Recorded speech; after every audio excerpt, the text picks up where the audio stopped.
सुन लो बंदर, मैं किसी भी हाल में अपनी बेटी का विवाह तुमसे नहीं करूंगा। ये मेरा अंतिम निर्णय है। एक बंदर रोज राजा को मजबूर करता था कि वह अपनी बेटी की शादी उससे कर दे। जब राजा उस बंदर की अनोखी शर्त से हार गया तो मजबूरी में उसे अपनी बेटी की शादी एक बंदर से करनी पड़ी। बंदर बारात लेकर आया और राजकुमारी को साथ लेकर अपने घर ले गया। फिर बंदर राजकुमारी के कमरे में गया और वहां ऐसा कुछ किया कि राजकुमारी की चीख निकल गई। तो चलिए कहानी शुरू करते हैं। बहुत प्राचीन काल की बात है। एक छोटे से स्वतंत्र राज्य वैभवपुरी में एक वृद्ध विधवा रहती थी।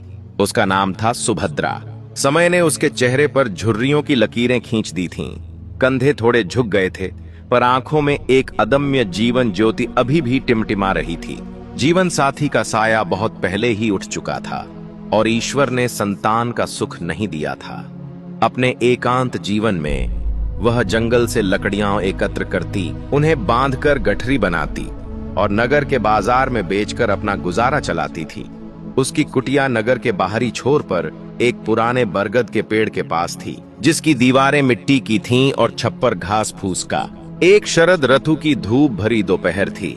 सुभद्रा हमेशा की तरह कालिदास वन में लकड़ियां चुन रही थी। सूरज की किरणें पेड़ों की घनी पत्तियों के बीच से छनकर जमीन पर नृत्य कर रही थीं। थकान से उसकी कमर टूट रही थी। तभी अचानक ऊपर पेड़ की डाल पर हलचल हुई। सुभद्रा ने डरते हुए ऊपर देखा। एक अद्भुत दृश्य उसकी आंखों के सामने था। एक बंदर, पर कोई साधारण बंदर नहीं। उसके शरीर का रूप सुनहरे भूरे रंग का था। गर्दन के चारों ओर सफेद फर की एक प्राकृतिक माला सी बनी थी और वे आंखें अविश्वसनीय रूप से बुद्धिमान और करुणामय लग रही थीं, मानो किसी मनुष्य की आत्मा उनमें वास करती हो। वह बंदर धीरे से नीचे उतरा। सुभद्रा स्तब्ध रह गई, डर के मारे वहां जमी रह गई। पर बंदर ने कोई हिंसक हरकत नहीं की। उसने धीरे से जमीन पर बिखरी लकड़ियों को उठाना शुरू कर दिया और एक जगह इकट्ठा करने लगा।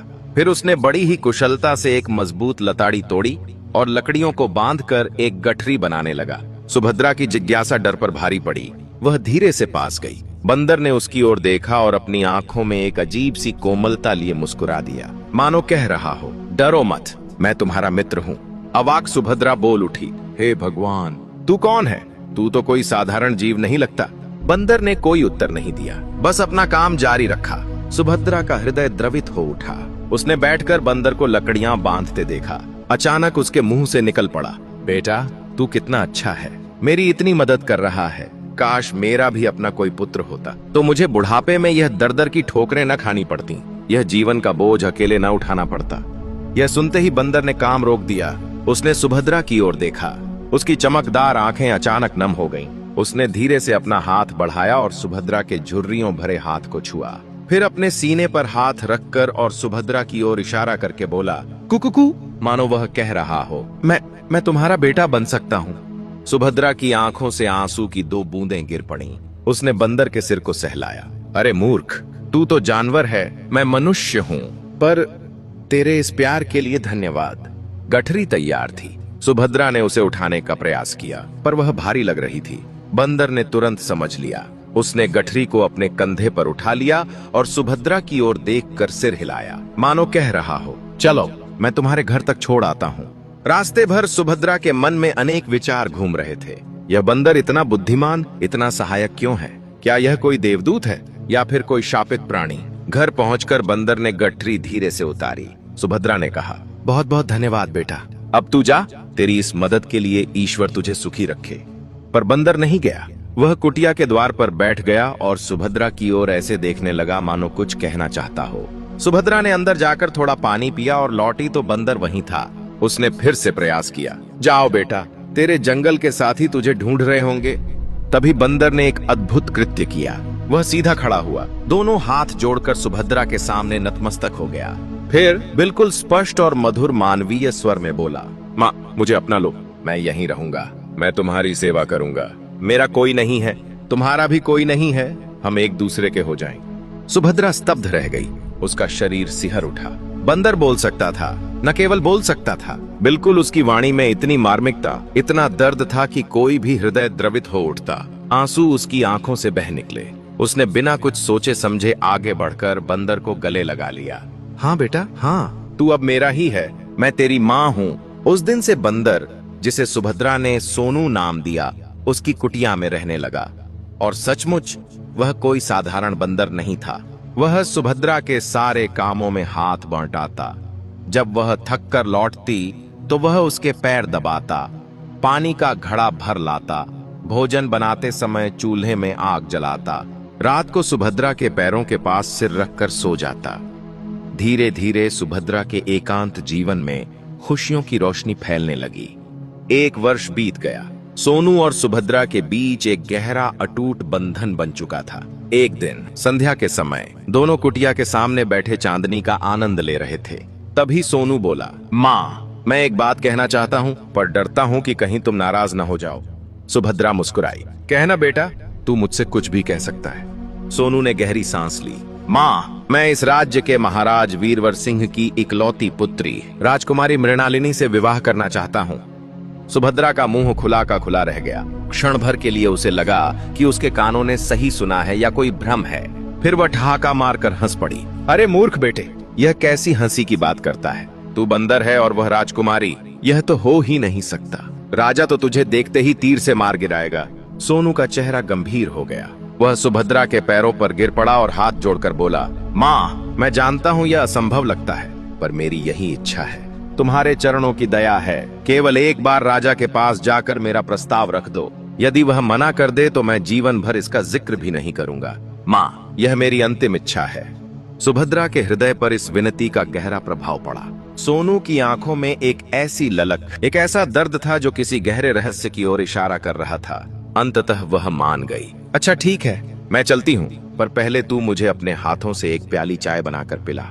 सोनू खुशी से उछल पड़ा और फुर्ती से चाय बनाकर लाया। अगले दिन प्रातःकाल सुभद्रा अपने साधारण वस्त्रों में ही राजमहल की ओर चल पड़ी।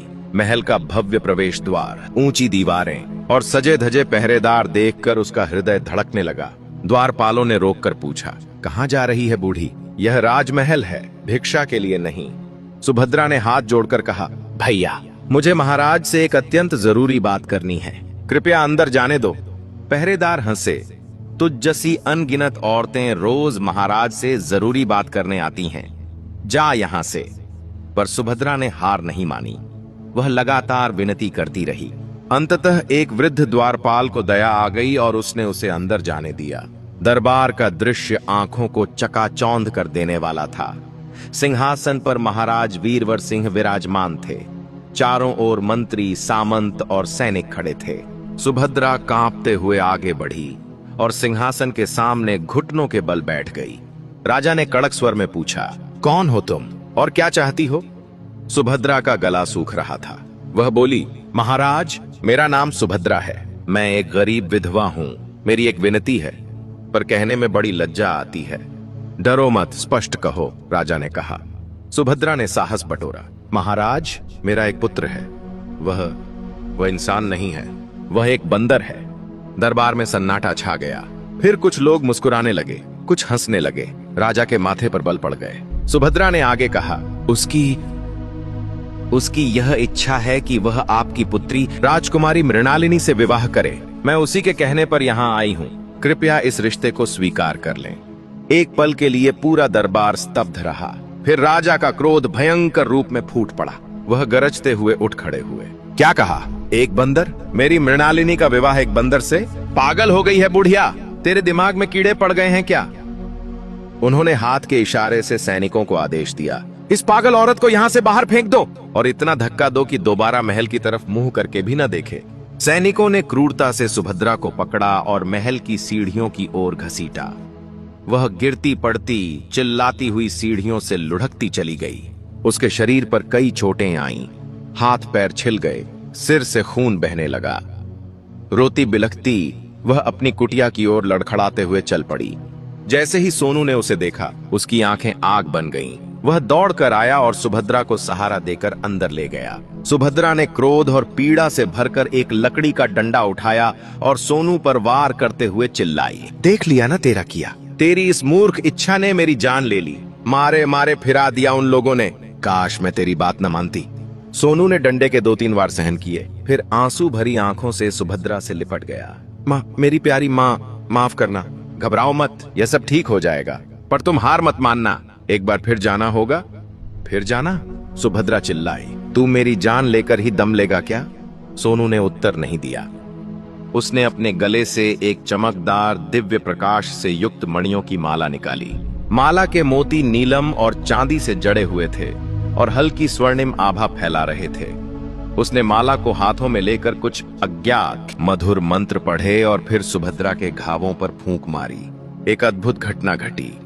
माला से एक कोमल स्वर्णिम प्रकाश की किरणें निकलीं और सुभद्रा के शरीर पर फैल गईं। उसके सारे घाव खरोंचें छोटे पल भर में ठीक हो गईं। खून बहना बंद हो गया, दर्द गायब हो गया। सुभद्रा चकित रह गई। उसने सोनू को हैरानी से देखा। अब उसे विश्वास हो गया कि सोनू कोई साधारण प्राणी नहीं है। अगले दिन सोनू ने फिर विनती की।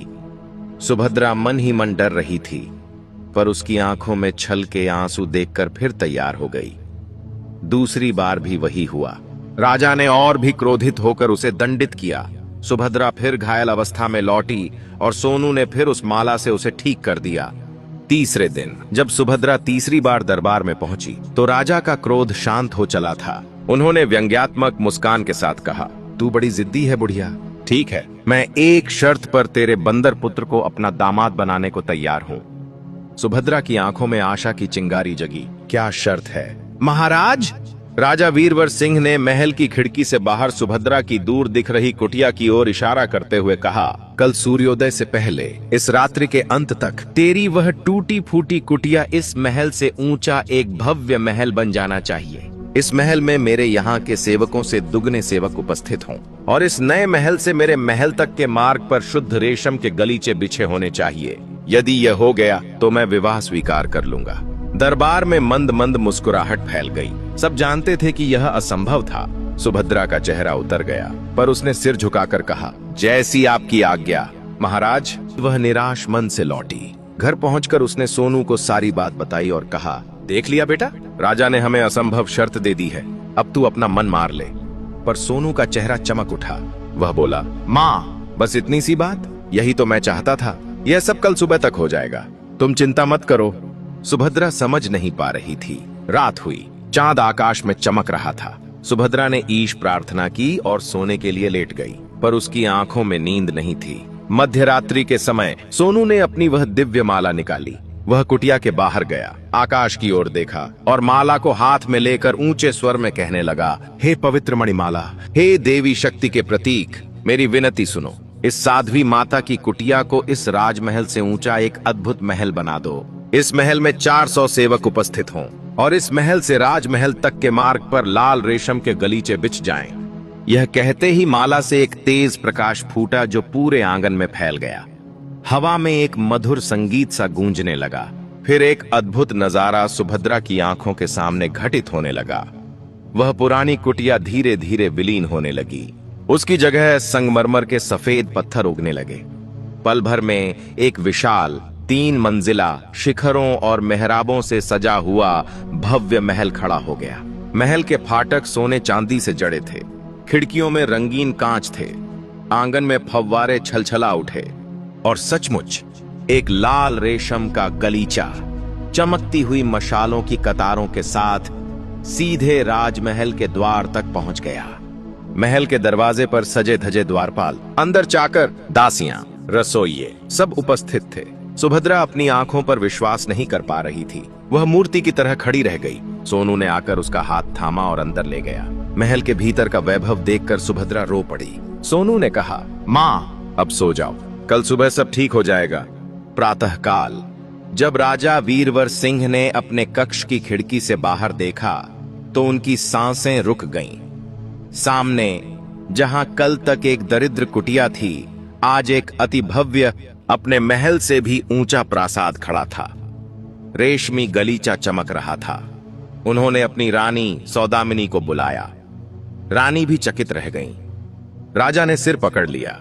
उन्हें अपना वचन निभाना था। दरबार में उन्होंने घोषणा की, मैं अपनी पुत्री मृणालिनी का विवाह सुभद्रा के पुत्र सोनू के साथ तय करता हूं। पूरे महल में कोहराम मच गया। रानी रो पड़ी। मंत्री हैरान थे, पर राजा का आदेश अटल था। राजकुमारी मृणालिनी, जो स्वभाव से अत्यंत बुद्धिमान और संवेदनशील थी, ने जब यह सुना तो वह भीतर तक हिल गई, पर उसने विरोध नहीं किया। वह अपने शीश महल में बैठी प्रार्थना करने लगी, हे प्रभु, यदि यही मेरा भाग्य है तो मुझे शक्ति दो। पर इस बंदर की आंखों में मैंने एक अलौकिक चमक देखी है। कुछ तो है, कोई रहस्य है। विवाह का दिन आया। सोनू को राजसी वस्त्र पहनाए गए। वह एक सजे हुए घोड़े पर सवार हुआ। सुभद्रा भी सुनहरे वस्त्रों में सजी थी। बारात राजमहल पहुंची। विवाह के समय पूरा महल शोक में डूबा हुआ था। जब मृणालिनी को दुल्हन की वेशभूषा में लाया गया तो उसके चेहरे पर घूंघट था, पर आंसू उसके गालों पर मोतियों की तरह लुढ़क रहे थे। राजा और रानी की आंखें भी नम थीं। विवाह संस्कार संपन्न हुआ। फिर विदाई का क्षण आया। मृणालिनी ने माता पिता के चरण छुए। राजा ने आंसू पोंछते हुए कहा, बेटी, मुझे माफ करना, मुझे अपने वचन का पालन करना था। मृणालिनी ने धीरे से कहा, पिताजी, भाग्य से कोई नहीं लड़ सकता। मेरे मन में एक आशा है कि यह सब किसी उद्देश्य से हो रहा है।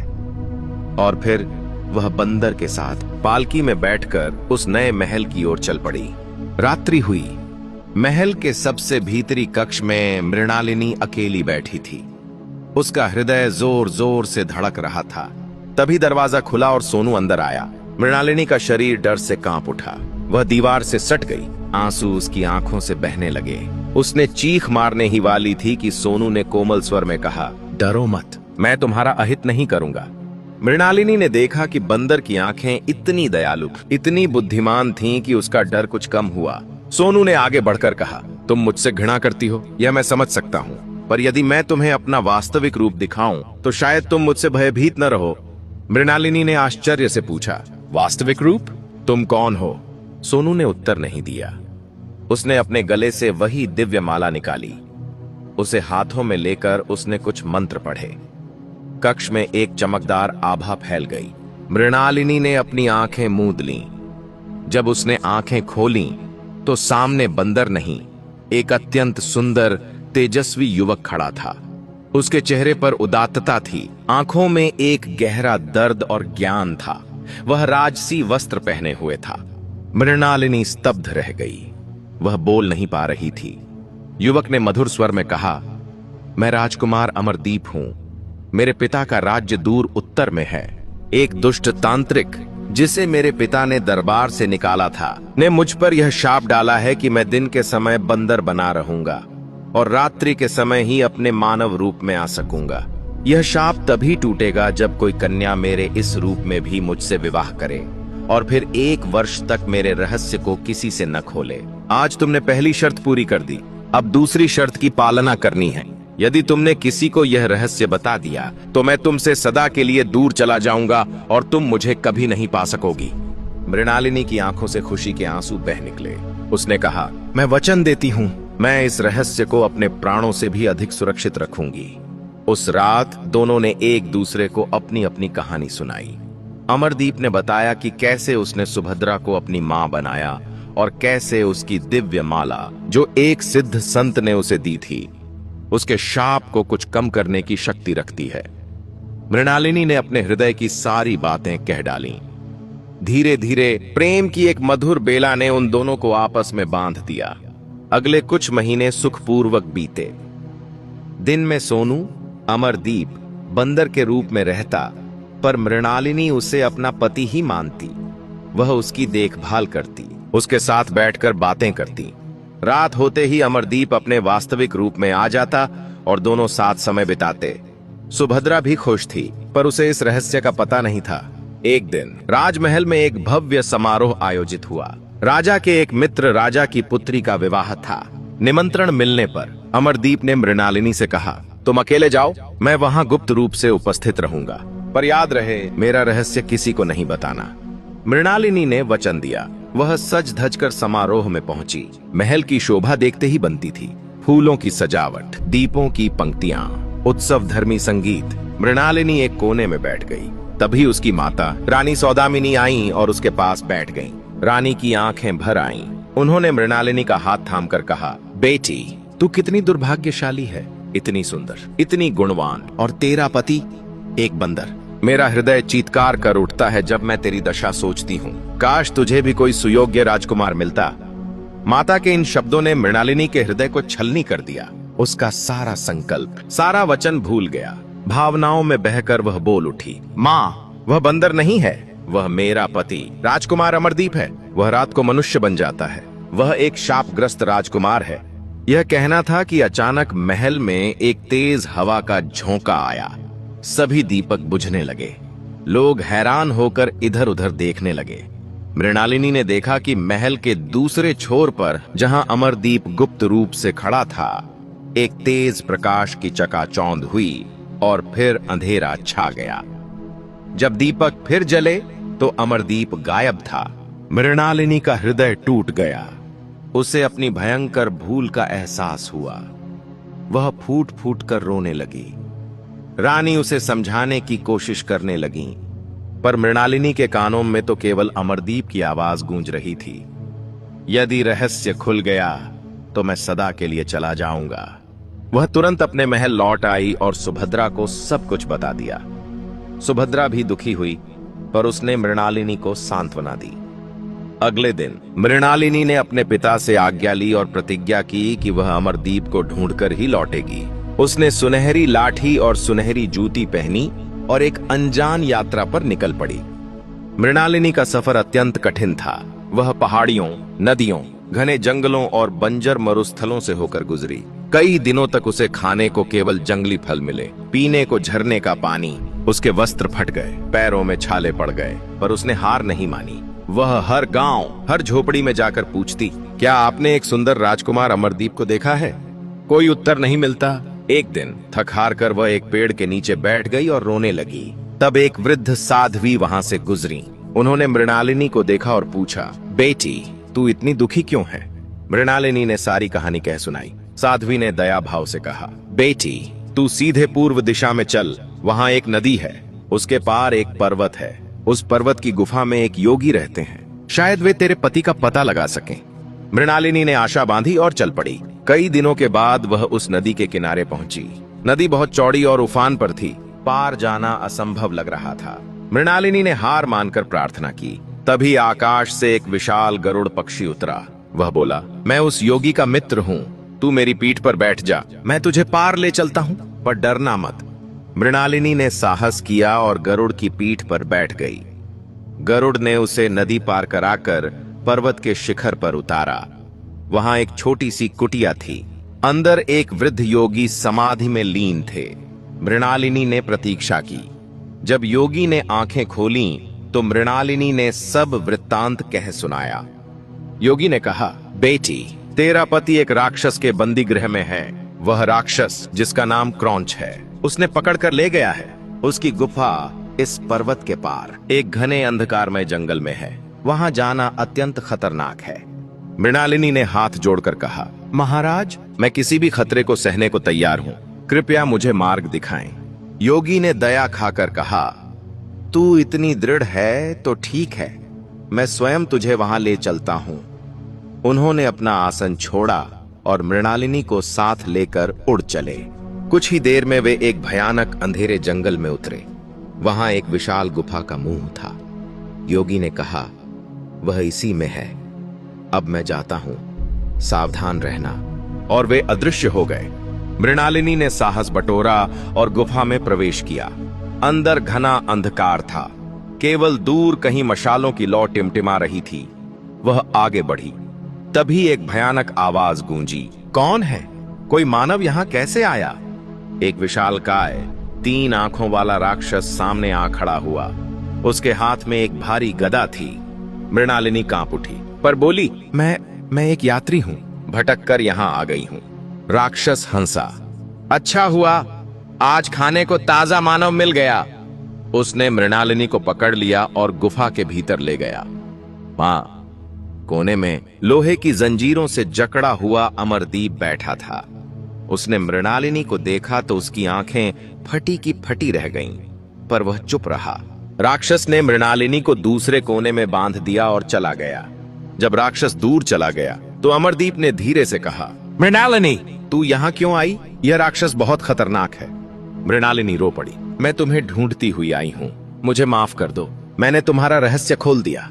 अमरदीप ने कहा, अब उसकी चिंता मत करो, अब हमें यहाँ से बचकर निकलना है।